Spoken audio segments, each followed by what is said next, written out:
হয় উচ্ছেদ অভিযানই আসল সমাধান, নাকি এটা একটা শুধুই আইওয়াস? স্থানীয় রাজনৈতিক নেতা, প্রভাবশালী ব্যক্তি এবং কিছু অসাধু কর্মকর্তার পকেট ভারী হয় এই ফুটপাত থেকে। উচ্ছেদ মানেই হলো চুক্তি নবায়ন বা নতুন করে সিট বরাদ্দের সুযোগ।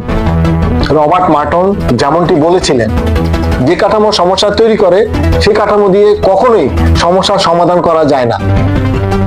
আমরা হকার সরাই, কিন্তু ফুটপাত ব্যবস্থার যে গলতটা আমরা সেটা সরাই না।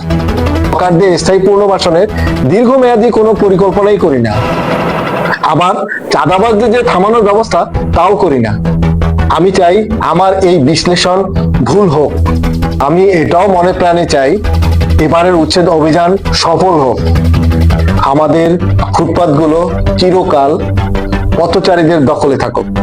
কিন্তু বাস্তবতা বলছে 6 মাস পর যখন আপনি একই রাস্তা হেঁটে যাবেন, তখন আর বুলডোজার খুঁজে পাবেন না, পাবেন সেই হকার জট।